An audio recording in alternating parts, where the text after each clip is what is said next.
Hello everyone. I hope you had a good week this week. Today I'm going to show you what it looks like to have an EEG done, and everything that entails that is kind of irritating. It's not great, put it that way. Check it out. Here we go.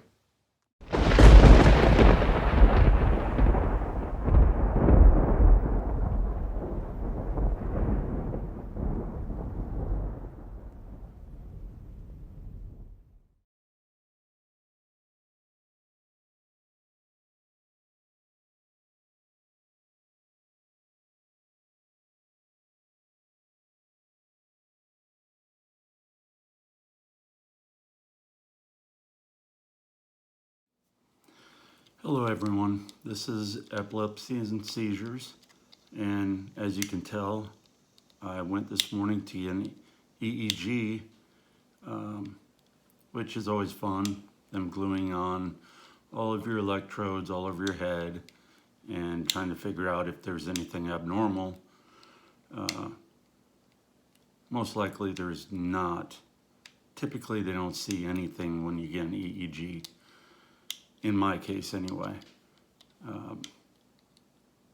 But this is just another thing that you have to do when you have seizures. And most of you already know that, but if you're someone new that's to the channel that have no idea what people with epilepsy that has to deal with any of the ins and outs and daily focus of what we have to go through,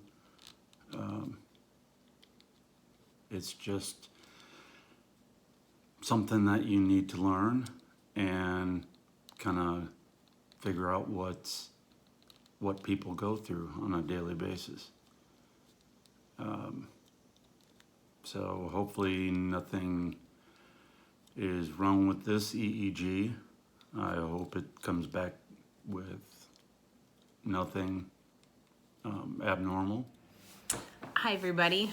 So today Scott's doctor requested that he have an EEG electroencephalogram. So the EEG, they put little electrodes all over your head, attached to wires, and the one that he's doing is a 24-hour ambulatory, which means he doesn't have to stay in the hospital.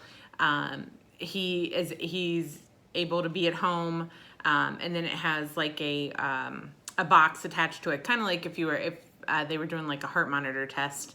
And then there's also some also hooked up to the heart. So this will measure the brain patterns and the brain waves to check to see if there's any kind of seizure activity. So there's multiple reasons they would do an EEG. It could be from if somebody had a brain injury or like fell and hit their head. If somebody has a brain tumor, to check, that also checks for seizures, for epilepsy.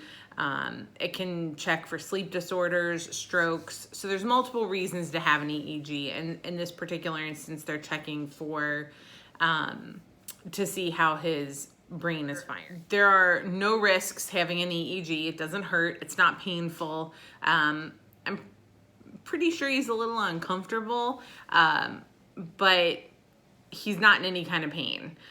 He did nap earlier today and was able to sleep, so that was good. So they measure your head in multiple directions to determine where to put the electrodes. To attach the electrodes to your head, they use a special adhesive. If you have a lot of hair, it's harder for them to attach it. Scott did shave his head down to the lowest level with the, and then so his is a 24-hour ambulatory test. He will go back tomorrow after they started today at 9 o'clock in the morning, and then he has to go back tomorrow at 2:30 in the afternoon, which is longer than 24 hours, but still. He'll go back tomorrow, and then they will remove it all. He will have to come back home and probably shower again because he'll have all that the glue on his head. and then we'll have to wait and see if they noticed any seizure activity during the day while he's been at home. And then we will come back and let you know what the doctor says when we hear back if they're with the results from the test. And then Scott's going to come and tell you how it was, and you'll get to see it because he's got it on. They also changed his medication starting last night, and we'll talk about that more later, but it does cause him to be a little drowsy, so he might not have remembered everything in his portion of the video because he was very tired today. Thanks for watching, and look for our next video, and like, comment, and subscribe. Thanks, everybody. Bye.